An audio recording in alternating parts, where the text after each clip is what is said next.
Aloha, Flow Riders, and Merry New Year. Merry New Year to you all. What's happening, Case? Not much. I'm so excited to be here in 2026 with everyone. It's going to be a good year. It's going to be a really great year. You know what's funny is I didn't feel as wound up for 2026, not because I'm not ready, but like I started in November. And so Yeah, in our same. group, like Marion, I know she's in the chat, like we were talking about this for way like I like we wanted to come in running. And so when it flipped, I'm like, all right, cool. Like, nothing really changed. Also, I think it was different because I wasn't, at home. So, Yeah. there's not all of the crazy fireworks and all of the weirdness that goes on here. What everybody does in Japan is wake up for the first sunrise, and then you go to Mm. Hatsumode, which is you go to temple on the first day, and Okay, I love you it. just you do your and it's not like here like you go to church, you sit there and listen to somebody talk to you for 6 hours. You go there on your own accord, and you do your own prayer to the own the temple, Personalized. and Yeah. Yeah. you ring the bell to shake off the noise, and you leave an offering for any family members, and you leave. So like, morning temple visit could last you all of 20 minutes versus, my Catholic version, which used to be 20 hours. And yeah, it's just different. So you spend a lot more time on New Year's with your actual family. And yeah, it was really, really cool. So I'm happy to be back. It was cool. Standing there in I the love freezing it. cold first thing in the morning, though, that's a different story. And it You don't get to snowed. talk about freezing cold. It's like 20 degrees here right now, and not 20 That Celsius for all our Canadian and European friends. Oh, 20F, like 20 in Boston. F. Yeah. It's 20 Oh, freezing in Boston. what the freaking Fahrenheit? Jesus. Oh, that's crazy. Anyway, What so the Fahrenheit? what the freaking Fahrenheit? What are we talking about today, Kates? I'm excited. Well, we are diving back into a new season of The Flow. And we thought, what better way to dive in than to talk through our podcast predictions for 2026, as well as kind of what the state of podcasting is right now. So if you're hanging out with us live here in the studio chat, we'd love for you to drop in what your predictions are for this year, what you're really excited about in the world of podcasting and video podcasting. So feel free to throw those into the comments. We'd love to hear from you. But yeah, we're gonna be diving into our predictions, which, as you know, Doc is like a little bit magical. he always has like the actual predictions, and they always come true. So we need, maybe this year, Doc, is the year that we actually make Flow Rider Doc is right t-shirts, or Doc was right, Doc is right, Doc was right. Maybe it's a little bit of both. I try. I try. Well, the thing is, I think most of my predictions are relatively safe because I do believe in paying attention to the industry as a whole. I think Yeah. so many people for whatever reason, they want to do a podcast. They want the podcast to be successful, and they go out, they get the mic, they get the lights, they get the camera, they produce their show, and then they don't know why it's not working. But that's because they haven't really looked into what's going on in the industry. And so, even Yeah. to this day, and you know full well, we go to conferences where my audio only friends are still fighting that fight. And I appreciate y'all. Y'all can fight your butts until your heart's content, but you lost, dog. Like, I don't care how you like it, you lost. Nobody gives a rat's fink about RSS except those of us who used to make them by hand back in the day. Yeah. Like, the average person don't know what that is. And I would say technically sound, and this might be a reach, but I look at somebody like your other half, who is a brilliant individual, who's an engineer, he's super smart, and I'm like, yo, what's the RSS feed? He may be like, I don't know what the heck they got to do with me, right? But he knows how to do all myriad sorts of things, like and build incredible furniture, like make Yeah. robots, like the whole nine yards. But the RSS feed is not important to what he needs in order to get his daily tasks done, right? I Yeah. mean, if you like a show, you put it on your phone, it shows up in your phone. That's it, right? And then now we got YouTube, and so many people are watching from the television. Yo, the algo will make sure you see when the new versions come out if you are watching them at the clip that you say you watch them. Because the other thing that people do with RSS feeds, which is why I'm so glad that they're kind of going away, is you subscribe to something that you think you're going to listen to, and you get through about two episodes, and then you Yeah. skip one, and then your phone just downloads, and one day you go back to your podcast app and you got 30 episodes to listen to. So you weren't really subscribed per se or following. They Yeah. even changed the name because subscribing just seems weird, right? But like Yeah. Stranger Things, oh, you'll sit down and watch 8 hours of that in a row. Yeah, it is interesting kind of how we consume content now. And actually one of our so I should say one of our first trends really is that podcasting is becoming much more show like. So everything that you said is absolutely relevant to this prediction. We are consuming podcasts more like we are consuming shows. So there's parts of us or some of us who are consuming it in a binge format, right? Like we're like, all right, I'm gonna fly through this entire show. I'm just gonna go episode after episode after episode. And then there are some of us who are like joining a community, a group, we're becoming flow riders, we're all in and we're showing up consistently time and time again where our podcast friends and our podcast community is. Some of us who are doing both, we're listening to podcasts when we're out driving around or walking the dog or doing chores, and then we're throwing it up onto the TV when we're home in the evening. It's sort of becoming more show like, but also more of part of our everyday lives and the ability to consume it when we want, how we want, where we want, and to switch between the different platforms and spaces and places really easily. And as you were saying, YouTube is best in class at this and really is owning that space of you as the listener, as the viewer, as the podcast community member. You decide where you want to consume your content, when you want to consume your content, how you want to consume it. But it is, I think, a lot more like a show. And one of the things I have bulleted here, so I make sure that I don't forget to say it, is that it really is coming down to those who are consistent and who are showing up with something to say and who are doing it on a regular, consistent basis will continue to win, because it really, really matters way more about being consistent in the way that you're delivering your show to people than being novel, being super innovative, being like geeking out over kind of all of the different ways to do it, because people are going to seek out your content and people are going to want to consume it in the way that they want to consume it. So you need to be there consistently. You need to have a regular schedule. It can be whatever your schedule wants to be, but you really, really need to get consistent with it. Um, Stop saying you're going to do it and just Yep. start doing it consistently. Well, let's cover something really quick because you brought it up, and I want to make sure that everybody is hearing you because they don't hear me. I've been saying that forever, so maybe y'all listen to Katie. The consummate overthinkers, the Mhm. consummate I need this to twirl and dance and do all kind of weird stuff. I need you to stop. I need you to stop. I need you to stop. I need you to stop. We're Ecamm, so our software can do all of the things that you want to twirl around, but you don't need to. So I'm gonna go through the list of the top five. Okay, Joe Rogan's still number one. In second place, Stephen Bartlett with Diary of a CEO. And Mhm. then third place, Mel Robbins podcast. And then after that is Crime Junkie and The Daily. Okay, so covering the first three as video podcasts. The Joe Rogan experience has always been a dude sitting at a table with another dude, mostly because he runs the Dingosphere. It's an interview Um, show, right? Like, yeah. Yeah, but it's a single camera looking down the pipe at both, and Yeah. a camera looking at Joe, and a camera looking at the host. Okay, so it's a Yeah. three camera setup, and all of the shots are talking head, talking head, talking head. There's not much. Now I haven't watched it in 3 years because I can't stand it, but we'll skip that one It's and not just go fancy. over to. Yeah. We'll go to Diary of a CEO. We go to Mel Yeah. Robbins. Diary of a CEO. Steve's at the table. You see Steve's face, right? Somebody else is on the opposite end of the table. You see their face, and then you see the long shot of the table. There's no moving backgrounds. There's no overlays. There's no lower thirds. There's no upper thirds. There's no anything. It is shot, shot, shot conversation, right?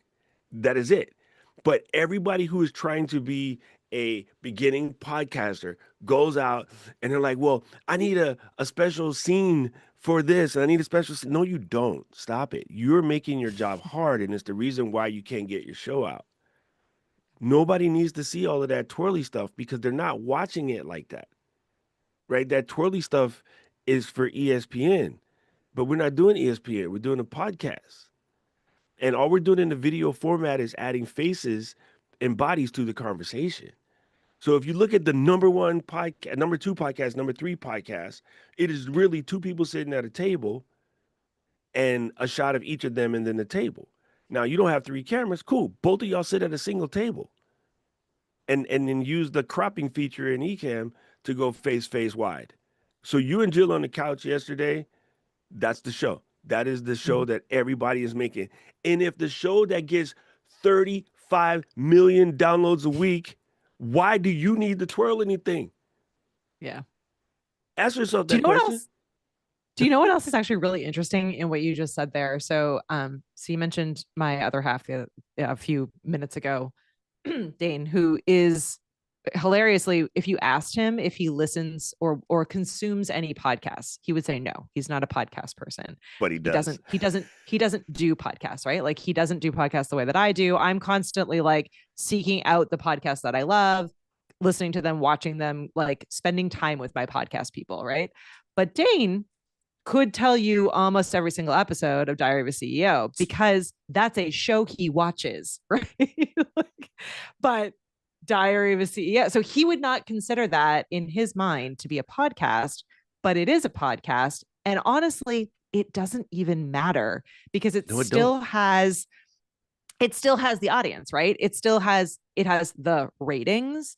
It has whether or not people are watching clips of it, they're reading quotes from it, they're listening to the entire episode on a podcast player, they're watching it in little chunks on YouTube on their TV, or they're binge watching an entire group of episodes over some period of time. All of those people are all connected in our community of that show. And I really think, like, again, we're going to continue to see that this year. It's going to continue to expand in that we will all, ideally, everyone that is connected with this show will have a show or multiple shows of some kind that will be really similar to what we have in our head as a definition of a show. So the words aren't going to matter as much as it seems like they do. So I think we're caught up, and I get it. I'm an English lit major, so I believe me, I get it. We're caught up in the semantics of the word itself, right? We're like, well, a podcast has to check these boxes, has to be this thing, has to RSS feed, has to be blah blah blah, has all these things. I think we're now seeing a movement where we can free ourselves of that. We don't need to put ourselves into the box of podcast.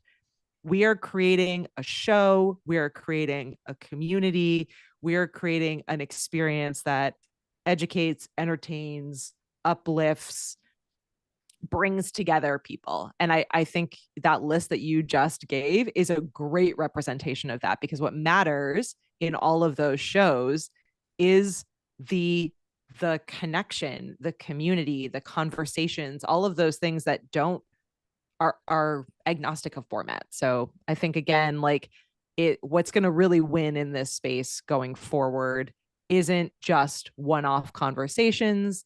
It's curated conversations that are building community. It's staying really consistent, but it's not really overthinking, as you were saying, like all of the things that we are able to do. You don't need to be overthinking that as much. You don't really need to be overthinking the terminology as much. You really just need to be delivering on the concept of consistent episodes of a show. That's incredible. And you're 100% right. And if you think about it, one of the reasons why having a structured format really does help you is it helps bring down your editing problem, right? So I was listening to Gretchen on Sunday talking to Strick, Yeah. and she still says like editing is the one thing that she hates the most. And I Mm-hmm. laughingly told her, well, if I use iMovie to edit, I would hate it too. But hey, that's a different conversation, Gretchen. She's not here to defend We love you, herself. Gretchen. but yeah, having a structured format is good. Now, some of you are going to say, and I just seen her pop up in the chat, this little troublemaker here. Um, you say, well, I don't know what my structure is yet. Cool. Do what Mary Lou is doing. She's doing Good Morning Mary Lou.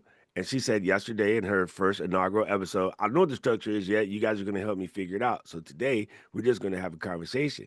And as we figure this out, we'll build the structure as we go along according to what the people want to see. And she goes, you guys tell me. Don't be afraid to ask, fam.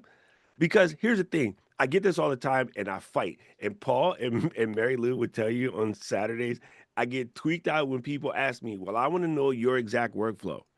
I'm like, I will tell you my workflow. I have nothing to hide from you. But my workflow will not work for you. Why? You ain't me, dog. I'm cool. Yeah. I don't know. When I open my mouth, the light comes on inside. So you're gonna try to take my workflow and it's gonna fail, and you're gonna say I was wrong. Well, no, because my workflow is my workflow. But what you do want to do is take the workflow and then like this part will work for me, this part may or may not. Let me attempt this with my audience. My audience doesn't like that, and you make these adjustments. So the thing that Mary Lou is doing, which I think is absolutely epic, is you talk to your audience, you say, hey guys, what do you want to see? How do you think we should approach this? And then don't worry, we can always change it. And so you're letting the people know that it's fluid. So the flow that we have right now came from about 10, 15 episodes of figuring it out. And now we have Yeah. the quote unquote hashtag, no pun intended, flow, where we come Yeah. in, we say hi to everybody, we tell them that we're going to do a recording, and then we kind of get into our thing and say when unstuck. Like, Mary Lou and I, we go through the running show live. And so people can see that it's not that hard, bro. You just literally take a couple topics, bounce some ideas back and forth, write down a couple bullet points and run. So we do ours live. And I think everybody can understand that. If you have these clear segments like Katie is saying, then people will wait for them. And the other thing that does for you, which admittedly we suck at, and Katie and I swear we're going to fix it this time, is taking those clear segments and putting them out as just clips, Yeah. right? So if we have a thing where we have like these are the news for the week, we could take that single clip that's about 3 to 5 minutes long or whatever's popping off in the industry, and we can publish that as a single video as a flow clip. And Well, then and the now good it's news, living on its own. Go ahead, sorry. the great news about everything that you just said, and you actually just covered our next two trends, so you're killing it already. But the I great thing did. about all of it is that with the rise of AI and of a ton of automation and robots and everything in between, there has been really and continues to be this pushback of audiences really just wanting more human connection, less polish, more personality, more real people. You can do that and still look professional. I'm not saying for you to, just go out there and show up and sit there silently because you don't know what to say. But I think like Good Morning Mary Lou is a really fantastic example of this. And Mary Lou is obviously best in class at knowing the exact right things to do. But Don't tell her let's use stuff this like as an that. example. No, she needs a big head. Let's use her as an example in that she knew that she really just wanted to be able to have a morning show, right? Like this was like a dream of hers from childhood. Like this is what she wanted to have, was like this time and space in the morning that used to get filled up with news and more like a traditional media morning shows, and many of us don't consume that anymore. But we have YouTube, we have podcasts, we have all of these different other things that were filling in the gap. So she knew that if she put herself into that space, there was a need for that kind of programming. The content itself will come, as you said, but she's able to as a personality, not needing a ton of polish or quote unquote professionalism. She's just making time and space for people to come together to spend that time that they used to tune into a news program, a morning show, etc., on TV, and don't anymore, right? So there's still a strategy behind there. There's still a thought to it, but there's a human side to it. there's kind of the ability for people to step into that space with her and prep for their day in a less kind of like icky way. Like we're all sort of sick and tired of like everything coming at us through social media and through all these other different digital spaces, right? So getting to just sit with your friends and being like, all right, guys, like, what are we talking about today? How's everyone feeling today? Let's psych ourselves into the day. Like, there's a need for that. And I'm so glad that she's doing something like that and filling that need. So, whoever you are, Yeah. whatever your topic is, there is a need and a space for you to be more yourself and for you to be more of a human in amongst the robots.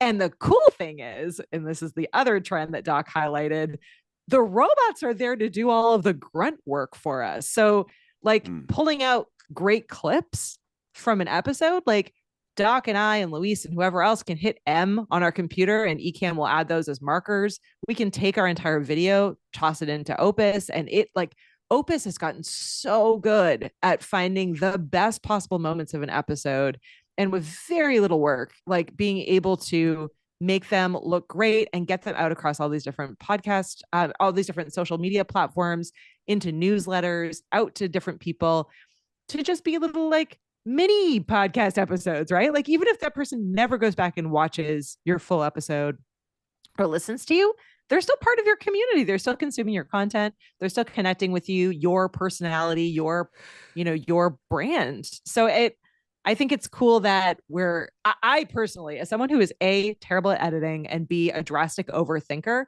how awesome. Welcome to 2026. We no longer need to overthink what the production looks like. We need to just show up as ourselves, messy and all, and whatever that means. Be just real, help people, entertain people, create a space where people can feel welcomed and included, and let the robots do all of the stuff that none of us want to do anyway. Like, let them handle all the other work, writing your show notes, finding the best clips, like thinking through all of it. What a great time and space to be in. I just think it's awesome that video is here. It's awesome it's here to stay. And what a cool, I don't know. I've just been really reflecting a lot over the last over my personal journey. I hate using that word, but my personal journey over the past 6 or 7 years, right? Like this was really intimidating for me for 8 million different reasons.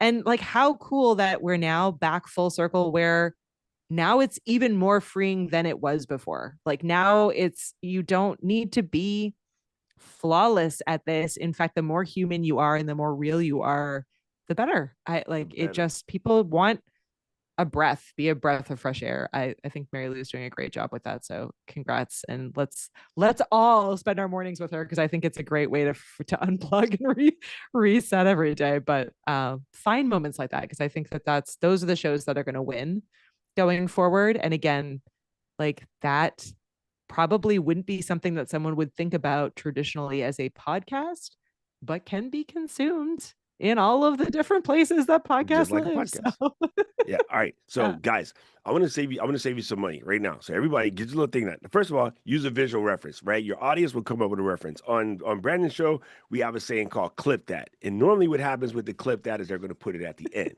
Right now, however, let's just say you're about to say something cool, which I'm about to do right now. So, I'm going to give Louise a clean clip so that we have a clean clip that Caleb and Joe can go to town on social media and your audience won't care. So if something cool happens in your show, I see this all the time in regular show. As a matter of fact, who watched football this weekend, right? Somebody, Riley Leonard, right, ex Notre Dame quarterback, throws a bomb touchdown on one of his first plays as an NFL quarterback. You know what they did with that? Put it in the highlight reel. Right. And at the time during the game, while they're resetting for the next play, they showed it like 5 times. So if you know it's coming, don't depend on Opus. Get yourself a visual reference. I couldn't find my scissors, so I'm gonna use these little 3D printer clippers right here. Right. You say, okay, I'm gonna give you guys a clip right now. Everybody take notes on this. Let's say you can't afford to go and get some fancy AI clipping software to clip your software. You're trying to keep the budget tight. When you come up with something hot that you know you want to be able to use as a clip, just stop the recording without pressing the button. Tell the audience, hey, we're going to do something to make a nice, clean clip so we can share this sucker. And what do? You state the relevant part again. And you state it in a nice, flowy, clean, be yourself way. fix it, and take the time to create that clip live in the middle of the show. And then when you're done, all you need to do is go to that timestamp in your editor, pull that complete clean out, and share it to the social medias. That is it. And no one's going to be mad at you and no one's going to fight you because if nothing else, you reiterated a very salient point that they needed anyway. And that, my friends, is how you do a live clip right in the middle of your show. All right, see, there's a clean Absolutely. clip. You can take Boom. that clean clip. Don't require anything special. It doesn't cost you any software. You can press M, but you can also just say over again what you said because it was salient. Or if your guest, Katie, oh my God, that was fire. Could you repeat that again for the people in the back? That's the beginning of the clip because now the brain cells will go, "Cool, repeat what? What is she fixing to say? I can't scroll away from that because now I need to finish that loop, right? The Virgo in me and the ADHD person in me cannot leave that loop open. So if the clip started with, "Oh my God, Katie, that was fire," can you repeat that again for the people in the back? Now I'm stuck. Now I got to repeat what? What's she going to say? So yeah, just like give yourself the visual references. Take out a giant, get the biggest. Marianne, she has all these cool things in her studio for her planning. Find the biggest, goofiest Hello Kitty scissors you could possibly find. Find a hair clipper. If you're a person that's bald, get something that doesn't make any sense. And like we're going to use it as a visual reference and we're going to legit call it clip that. And no, my brain just went run. The marker won't show up in Premiere, but it's not necessary. You can read a number. The number says at 7:27 a.m. or in this case, it will say at 29:54. You can slide. It doesn't matter, dude. Your hands can slide as fast as you could load that by hitting a button, import markers. You could also take the slider and slide it to 29:53. Like we be looking for stuff that needs to be there. And they're gonna get mad at me. Stephanie and Anna, don't get mad at me. They're like, "Hey, we need a feature to export scenes." No, just screenshot that sucker, bro. Like you could do it out of the program window. And yeah, maybe we'll get around to it, but for right now, you could just screenshot it and save as a PDF. Like we don't look for things to be harder because they don't exist the way you want. Find a way to make it work, make it repeatable, make it stream deckable. You could actually use a stream deck button to highlight the clip. Like it literally is that simple. And reality of it is with the way that we're setting up Ecamm, you're going to actually even have the vertical and the horizontal version of that clip already done. All you got to do is open whichever Mhm. version of the file you want, slide to the slider, chop it where it ends, and send it. So yes, Opus is phenomenal, but you don't even have to do that, bro. You can keep it light and move quick. You can move with a vengeance. So I just want to point that out for the people that go, "Well, I can't afford to make Opus clips." Cool, don't. Clip it yourself. Get a bottle of Opus. That costs more, actually. A bottle of Opus is like 4 grand. But like, yeah, you could just get a bottle of Ripple for $1.75 from the Piggly Wiggly, and then drink Manischewitz or whatever that stuff is called. Anyway, so I wanted to cover the next trend, which I think is very very big and is coming up, and it's sort of again, Mary Lou, she's doing the right thing. Although the structured shows do matter, I do want to highlight the point that it doesn't have to be where you've lost your ability to just be a human. Okay. Mhm. So you can make a podcast out of now. So Mary Lou and I are, we're friends, and she just finished binge Wait, watching what? Stranger Back Things. up. Yeah, I Are know. you Hard to friends? believe, right? Hard to believe, right? No Stranger Things spoilers. I'm like a good 2 seasons behind. Oh, Don't ruin it listen, for me. yo, thank you. Me too. And so when she was talking about it yesterday, I had to mute her because like if she said, "I here's a spoiler that I saw on TikTok," I was like, "No, she didn't." I muted her and I was like, "Girl, you better not say nothing because I'm actually behind and I need to catch up." And I told myself I was going to do it on the plane, but the people behind me were getting on my nerves. I was about to get in the fisticuffs on the plane. So what happens is I just muted that second, but imagine once I finish my thing, right? Just like you and that, I could be like, "Lou, let's just put out a 10, you know, episode podcast where all we're going to do is go through all of our Stranger Things feels, and then we're going to put out our fan um, fiction or fan reactions or fan what I think is really going on." And she'd be like, "No, doc, that is absolutely wrong. It turned out the upside down is analogous with blah, blah, blah, blah, blah." And I'd be like, "No, Mary Lou." So we could go back and forth. We could build two camps, right? And it'd be like Doc camp is the upside down is X, and Mary Lou's camp would be the upside down is X. And you could literally just have two friends, a pot of coffee, or a 40, whatever you got, and we could just sit down and just argue about our favorite show 10 episodes. She said, "Can we film this today?" I know. No, Yeah. because Right. Katie We and was I like, got to get off. catch up. Katie and I got to catch up. We do not trust you with the spoilers. So, but Yeah. yeah, that is all. It could be that simple. But the thing would be, though, that format, right? That format is okay. We just got finished watching Stranger Things and we got some feels. That's the show opener every show that never changes. Okay. And be like, Mhm. Doc believes the upside down is this. I believe the upside down is this. But let's talk about it. In episode one, here's my case for why the episode, the upside down is this way. And then episode two, same thing. So you're just going down. And at the end, you're going to answer questions or take feedback or, go through your mailbox. And then you're going to put in a sponsor break. Well, you don't have any sponsor. Well, guess what? This show is sponsored by Ecamm. We use Ecamm to fill this show. And although they didn't pay us to make this, we're going to throw in our affiliate links because we need to make money. So here's what you do: go to click this thing, buy Ecamm, and then help us out, help support the show. All of the above. And what you did in two things: you made a watchable show, repeatable. I know that if I came in 20 minutes late, exactly what I need to back up or what I can skip, or can I just stay here? Like you start to develop these things that you learn when you come to your own shows late because you know how they work, right? So Mhm. if you open up Jeopardy and they're already on double Jeopardy, I can continue here or I can back up to the second half because I don't care about the first puzzle. The first puzzle is too easy for me, whatever the case may be. And then the last part of that is you're going to now be able to, with your audience, develop nicknames. Your audience will have, Yeah. I call them the Luniverse. She has the Lunatics. Will calls them the Lunatics. But we got a bunch of different names for Mary Lou's people, right? And so you start to develop that thing, and that lets people feel like they're part of something. Flow riders, you get it? You know what I'm saying? And that's Mhm. it. Like, don't feel that you need to overproduce it because the reality is people don't want any AI slop. And I know George talked about it up in there. The AI slop podcasts are going to be a thing. The only way to outdo AI slop is to make human not slop. I don't know. Human Wagyu burgers. What's the opposite? Yeah. I was thinking of sloppy Joe. That's why I went to Wagyu burger because that was the last thing I ate in Japan was A5 Wagyu burger. Oh my God, it's so delicious. It's not Wagyu, Jealous. people. It's not a dog. It's a cow. It's Wa. Wa means harmony in Wow. Japanese. Wagyu burger, Mhm. not Wagyu. That sounds like you're eating dog. Anyway, yeah, Mary Lou Mafia. I like that one too Oh, because yeah, I that's like that also one. Yeah. that was good. I still stick to lunatics because I know them and they all qualify. So anyway, I just think that just realize that your show doesn't have to be absolutely insane. It can still be just you. And I think Katie and Nat's show is the perfect example. And it's gotten better and better and better. And you're just hanging out with friends and the conversations that you guys have with us and allow us to go back and watch movies that we hadn't watched. And now, like someone who likes to watch over the shoulder, be like, "What movie y'all watching this weekend?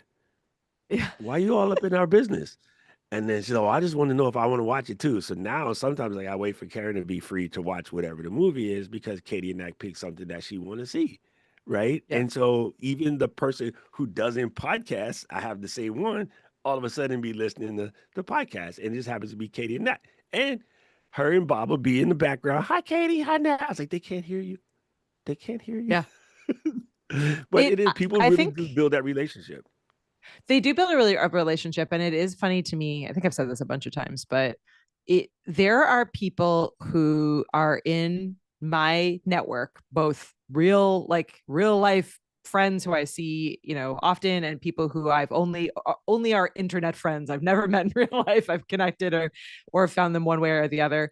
And there are a decent amount of them who have never watched a full episode of our show, but who, because of the clips that I post on Instagram and Facebook and reshare in different places, or talking about like setting up and prepping for a show, or talking about watching a movie, they're on the in the club with us. They are on the boat with us. They are like I have people all the time who are, like what I would consider to be part of the show. They're not showing up in my stats, in my analytics, but they're invested. Like, and you better believe that if someone asks anything related to 80s or 90s movies, I am the first person that they think of. They are, every time that they like send an email or a DM or whatever, it's asking what movie I'm watching next. Have I done this movie? They just saw this movie. They thought of Nat and I.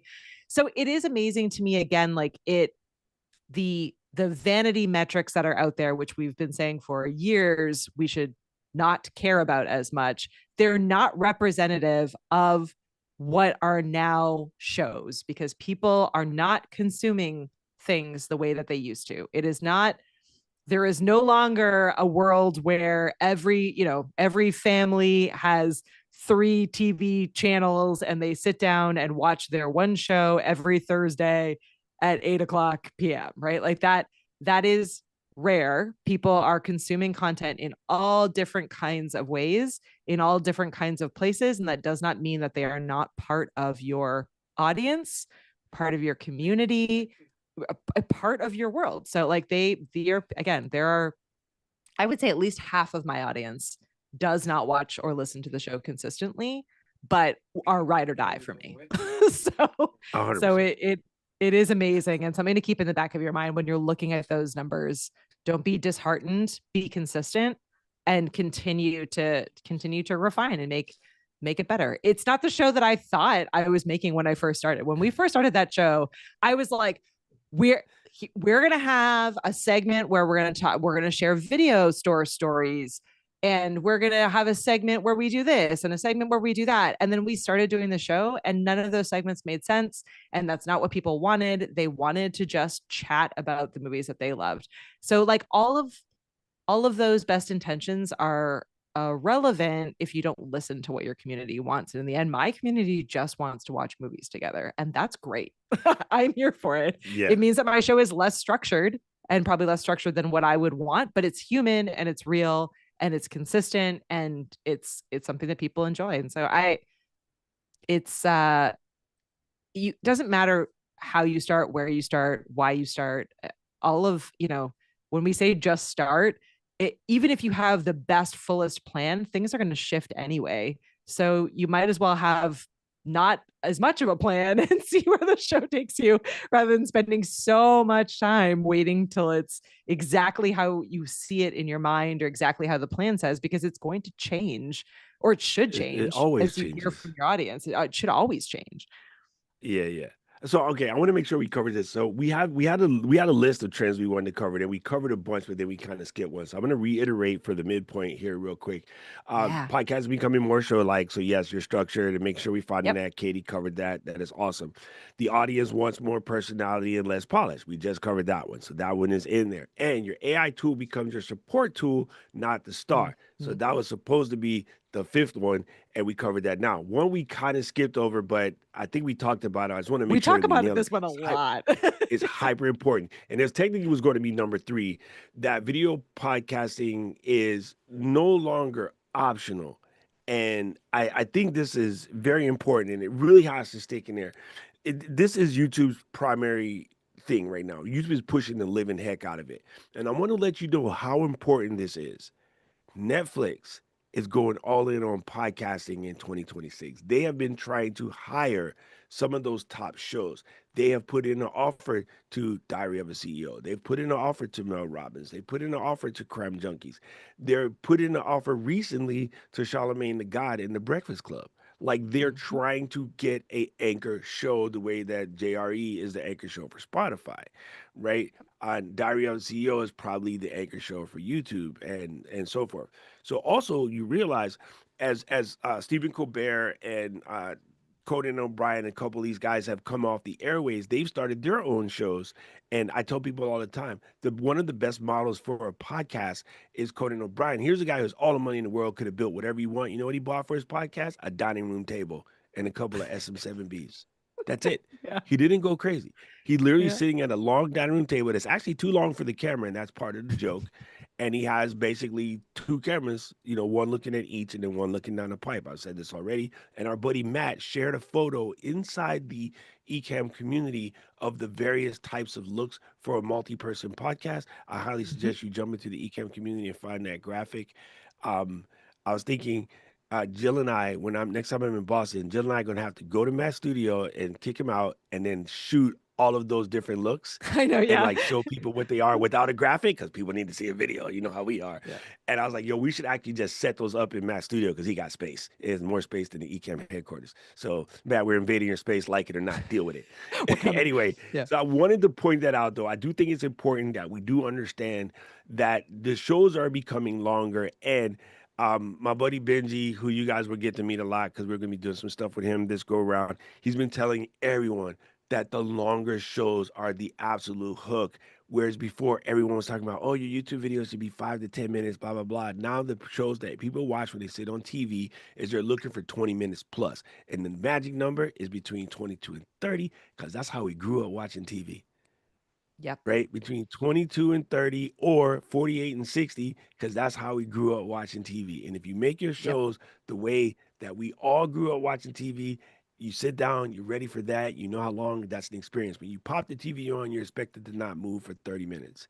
So make your shows that way. Don't feel like you got to cram everything in and talk 100 miles an hour and don't go over crazy. So just know that the video podcasting thing is a thing, and I understand a lot of people, and Kate, you pointed this out in the notes that the whole camera confidence thing is really big. And you know what? There's no shortcut, bro. You can't buy a book, you can't take a class, you can't learn it. And I've tried to teach the class. It doesn't work. The only way to get good at it is to do it. Like literally put that That. camera on, start talking. You will Yep. absolutely suck in the beginning. If you guys could hear my first radio show, you'll be like, damn, holy crap, what was he doing? How come he did not get fired? But That's some everybody's first show accountability is like too. that. Like I don't know, again, maybe it's highly personal and this is just me, but like putting a line in the sand and just saying like, hey, publicly, hey, friends, family, colleagues, everyone, I'm launching, my show on this date, and like, expect me to be there. Once you put it out there, even when you are not ready, that's going to force you into the practicing. And you're like, the reality is exactly what Doc said. You're going to have to start badly before you're going to get to a feeling of confidence. So just draw a line in the sand and show up. Set an That's it. expectation, put a calendar invite, tell everyone so that they can be like, hey, I thought you were going to be live on this at this time. Where are you?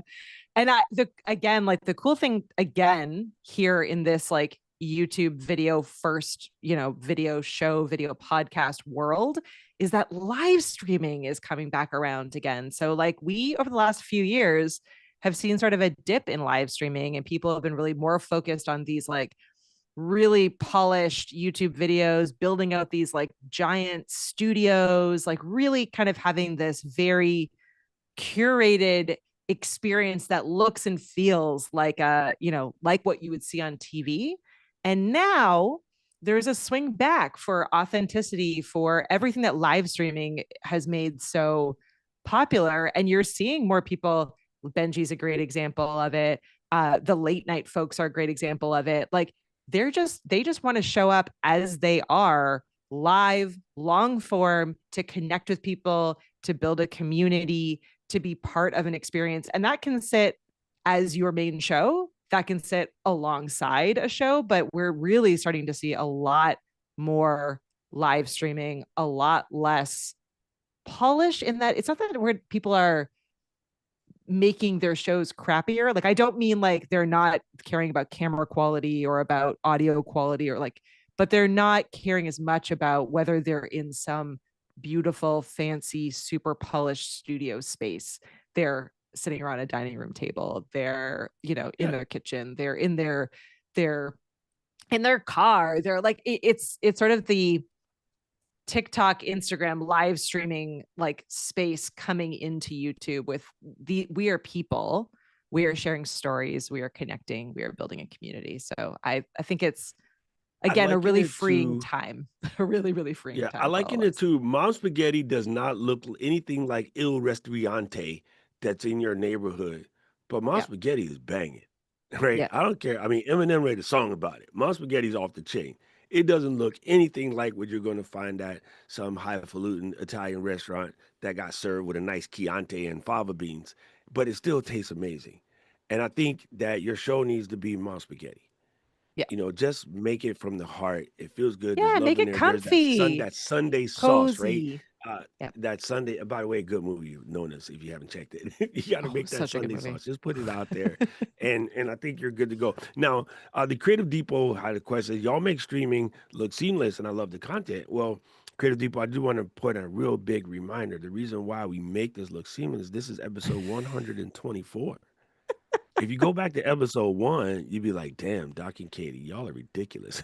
This Right? is not, But this that's is episode 124. And Doc has been doing this for forever. And we work for Ecamm. So we spend a yeah, lot of our time on camera, behind the scenes, listening to what the coolest, newest features, tools are. We have a graphic designer. We have access to a lot of things as well. So again, like it doesn't, we didn't start this way. We didn't start this way on the oh God, show. no. We didn't start this way as individuals. We didn't start like it.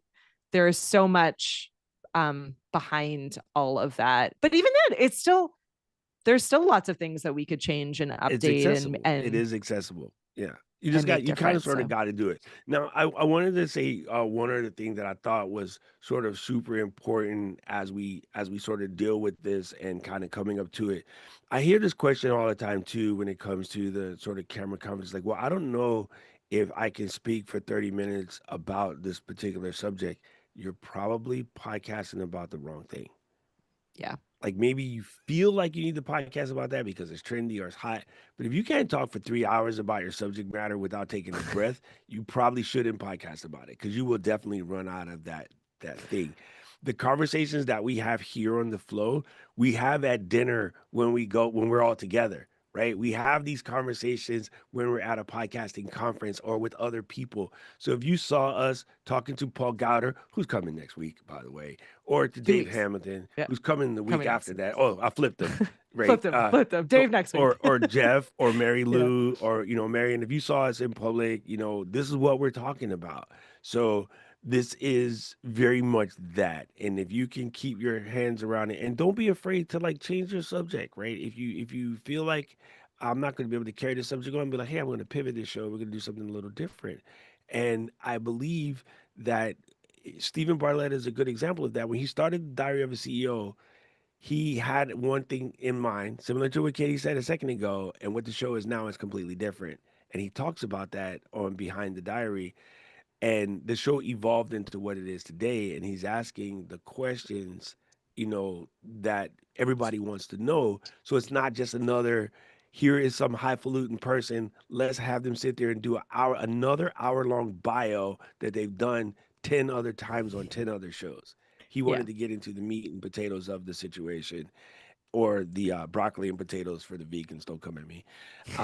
And yeah, your show will change. So just feel free. It's yours. Like you can adapt it, but know when you get to episode 10, it's probably not yours anymore. At that point, it's the audience's show. So if you made that commitment to show up, you got to show up. That's important. All right, so we have a couple more that Yeah. we need to get through. I want to make sure that we nail these. And this one, Katie, I thought it was kind of wild because you put this on. You said fewer episodes, more intention. Yep. I get that, but explain it to me in the Katie way.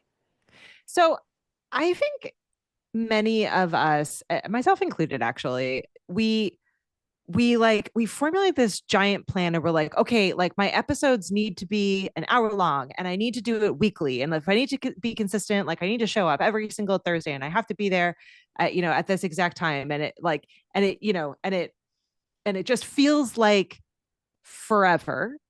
And when you're in it, like real life hits, right? So Nat and I always joke on our show that we're there most Thursdays at 9 p.m., right? We made an intentional decision that we didn't want to do seasons. We didn't want to necessarily do like this kind of this break, but we give ourselves permission in the format and in how we talk to our audience and in how we've built our community, that if something comes up, like if I'm traveling and I'm not going to have time to watch the movie, I'm not going to have time to like give the episode how I want, the amount of time that I want to be able to spend with my people, like we're going to skip that week and that's going to be fine. Right. So for me, I think, and I really do think that this is a trend, is in being more intentional with what your show is going to look like. And that doesn't necessarily mean like seasons or no seasons. I think it means you need to figure out where are the times that you are going to have, Brandon was calling it like in the game versus postseason. Like you are going to need it is unrealistic unless you're Doc to assume for most of us that you're going to do a show every single day for forever and you're always going to be there and nothing is going to get in the way of that. So you need to have a plan. You need to be able to think through what, like, when are those moments where you might intentionally want to break so that you can do deep work and brainstorming and planning for the episode so that you can go to, a conference or an event or a meetup to meet the people that might be guests on your show so that you can, like, both go on vacation and spend some time away from all of it to reset and come out refreshed. And that might be that you do it in seasons. That might be that you do, a holiday break. Or that might mean like what Nat and I do, where it's just like, hey, I'm committing to the audience that I'm going to be here most Thursday nights. And if I'm not, I'll let you know.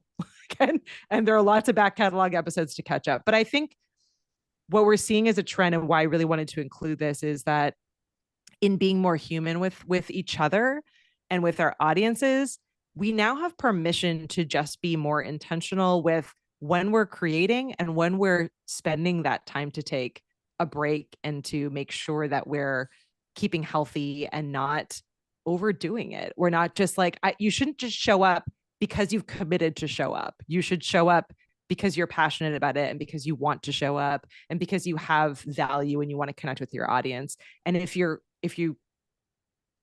don't intentionally plan that out or at least give yourself permission to take breaks, I think all of us reach a point where you do feel like it just gets so sort of repetitive and you do lose some of that creativity. So I just want for everyone to know that, like, consistency does not mean I'm going to do this every single day for an hour a day forever. Consistency means I care about this show and I am going to show up for my audience and I'm going to connect with my community, but I'm also going to protect myself and my space and my creativity. And I'm going to, to spend time to reset here and there. So taking breaks doesn't mean disappearing, was the note that I put in. So it doesn't, you know, you can be a healthy creator, you can be a successful creator, you can be successful in this space without being there all of the time. You can do it in seasons, you can do it in breaks, you can do it if you're fine. You can be like Doc and stay live or create videos all the time if that's what makes sense for your brain. But be human in this space. We are not robots, and I think we should give ourselves permission to not be robots, to be ourselves and to be human. A Long-winded hundred answer, percent. but I wanted to include that because I know that, like, people, we talk a lot about, I know Doc doesn't particularly care for words like overwhelmed or burnout, but I think that the intention behind that is we're not giving ourselves time in that post season to be like, oh wow, I'm killing it and I have like a bunch of these incredible ideas and I need to talk to these people, or I need to just, I'm in an analog space right now where, like, I need to step away from my computer, my phone, my camera, and all of it, and go for a walk or crochet a project or something to let my brain like calm down a bit, and that's when the best ideas come to me. So I don't know. For me, I'm going to give myself that time and space this year. I hope all of you do too, whatever that means for you.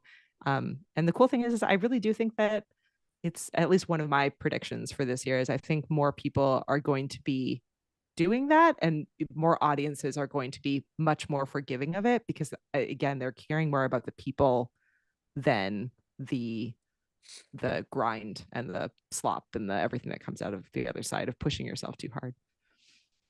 Yeah, and again, like I want to just clarify for anybody who doesn't know the reason why I don't like the term burnout is people co-opted it and it doesn't Yeah, mean what they think it means. Like, exactly. first of Yeah. all, it's not actually in the DSM-5. It's not a thing. But clinical burnout, there is a symptoms that come with clinical burnout, and that those symptoms are exhaustion and cynicism and reduced effectiveness.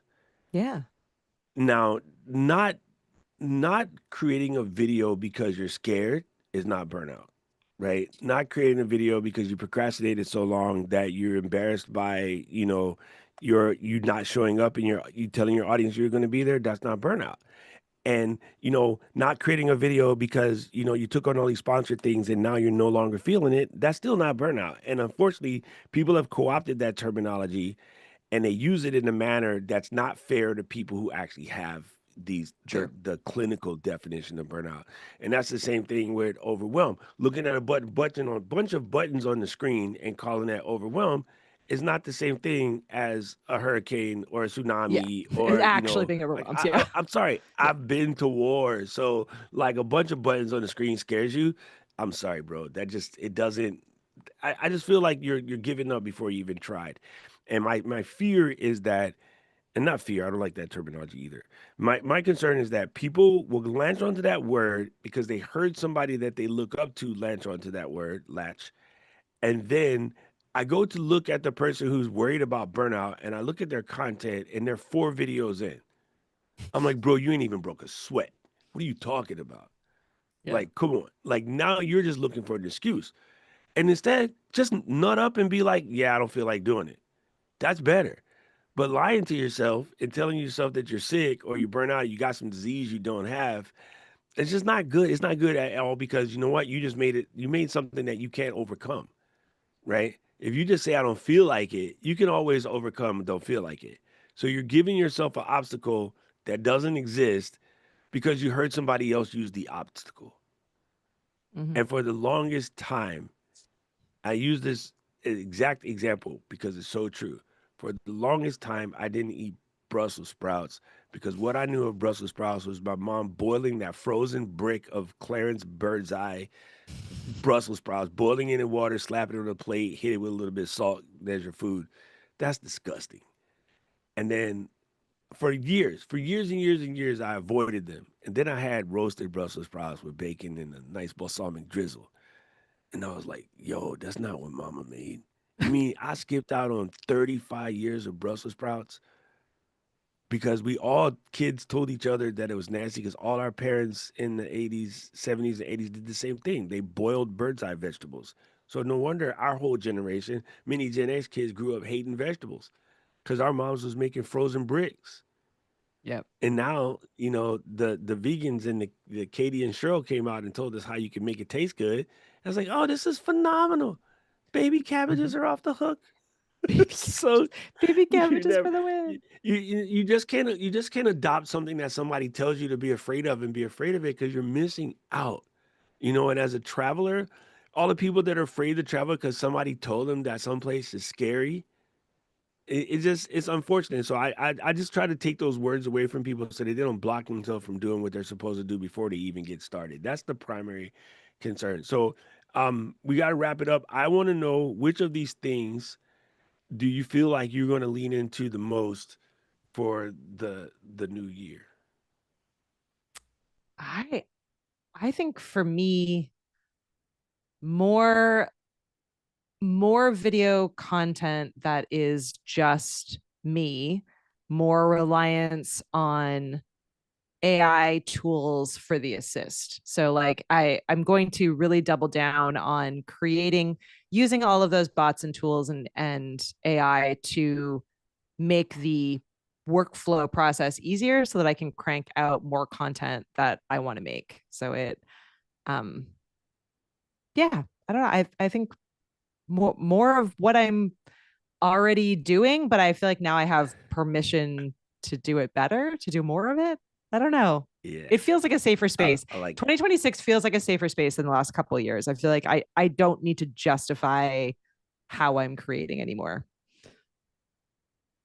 That's it. That's the one. You don't have to justify how you're creating more. So I proved my point last year.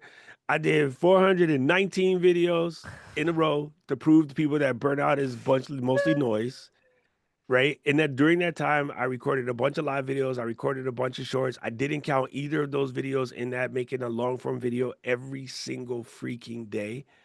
I've made a point to show that you can make videos without over editing them, that you can just say what you got to say and mean what you got to say. And I will stand by saying at no point in that year and a half or year and a quarter did I ever feel like it was a chore. Every single one of those I wanted to get down to record them. And when I got to Japan, I was going to keep going. And then I was like, you know what? I actually need to spend this time with the fam because I'm realizing that from this trip that it might be harder for Bob's to go on these long trips, right? Because she's 80 See, now.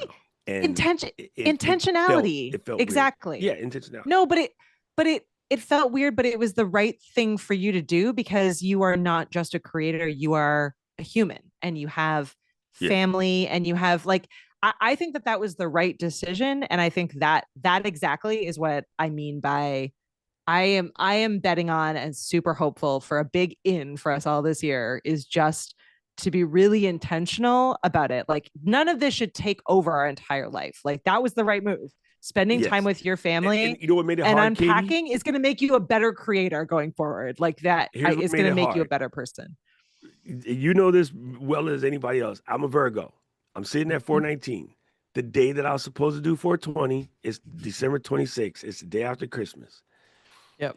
And I'm like, I really should stop and go do this. But then we were having the time of our lives and Yeah. we're finished dinner and Bob's wanted to go walk around in the damn cold and look at the freaking lights. And I was like, yeah, but I got to go back to the hotel and do my video. And then the little kid said, Emma, 16, is anybody going to die if you don't make that video? Exactly. You know what, you little shit? She's Who taught you right. how to be a smart ass?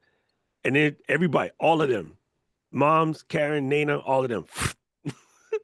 And I was like, oh, okay. So yeah, like the not closing the loop broke me as a person, but then standing there and being in charge of my family and spending that time. And also, we have family friends that came with us on the trip too, right? So it was literally like, eight of us. And I wasn't going to go break their fun just to Yeah. do one last video to prove a point because I already proven my point. I already proved my point that you only get burned out if you tell yourself you burned out, right? Unless you need to go Also, see a shrink, you're probably close good, the loop. right? Like you Yeah, can close this like didn't matter. make I can make it 420 today and call it now 420. today. Call Yeah, it 420 and today. close the loop. I Yeah. yeah. And That that number I'm was glad you completely shared made that up story. anyway. The number was Exactly. a joke and it was made up anyway. I did the 365 like I promised. Yep. And then being a smart ass, I go, I'll do 420. So it was a joke. I did 419. I don't feel any way left, right, or different about it. Nobody can come after me and be like, oh, you failed. None of that. And I was like, whatever, fam. Like, let me see your 420. Knock yourself out. The only person It who could was tell me also I failed is somebody that did 500. like not even like the point of that the point of that project and the point of all of us jumping into this podcasting into this show space is to do it, I hope, because it's something that you're passionate about, something that you like is a goal you set for yourself. So there's no like you didn't fail at it. It was a goal that you set for yourself. So like it's not about anyone else. It's about No, whether or not you're able to hit that goal. Like so again, I don't know. That is similar. I think that nails what I think the my prediction is for this year. It nails what I hope that everyone will set as their intention, and that's exactly like how I've felt in doing a collaborated podcast with my best friend who has a ton of health issues, and sometimes we like it. It is better for me to respect her health and her schedule at the sacrifice of doing the show than it is for me to just do the show without her or to force her to be on. That's not what the goal of the show is, and that's yeah, not especially when a she good doesn't feel service good. to the yeah, it's not a good service to the community that we're building either. So I think that that's really smart. I think that that absolutely nails what um I hope that we all show up this year with intention. I changed my answer. That's my one that I want to spend more time at this year is just really being much more intense, like giving ourselves mercy and being a little bit more intentional about it because that's how you're going to be in it for the long term. Like those moments of giving to yourself and to your family and to your creativity are going to feed your passion and your like it's going to make those videos stronger and better and help you to Even connect better. with that audience more. So um There you awesome, go. I'm Family, excited you and guys I you guys have done it love it. and we flow routed another one. And I'm super stoked about this. I can't wait for next week. We got some cool things coming up. Of course, you guys Mm-hmm. can always drop us questions anytime. All you need to do is go to flow.ecamm.com and that allows you to sign up for the podcast. Make sure you're getting all the episodes. We're gonna do most of it here on YouTube, but we do put out the other ones on the audio areas as well. You can ask us questions. You can leave us feedback. You can leave clips, the whole 9 yards there. So go to flow.ecamm.com. And thank you for PodPage for helping us put this up. And we also got to send a shout out to Shure. That's our favorite microphones, Shure. And they just dropped a brand new microphone, the MV88 Plus USB. And Mary Lou has been making Instagrams about it. If you want to go and see it, this is something small that you can take around with you if you want to do your podcast on the road. Really effective stuff. But we all in our Shore mics. Go and check out Shore. You can find out more at shore.com. And thank them for being a big supporter of the flow. And yeah, there you go. So we got another one in the can. I like it. It's amazing. I'm ready. This Well, is good. This is awesome. going to be I'm ready. a Yeah. fire oriented year. So I'm excited. All in. All right, gang. This is how we do it out here. At the end, we go, Flow Riders out. Out. Bye, everyone.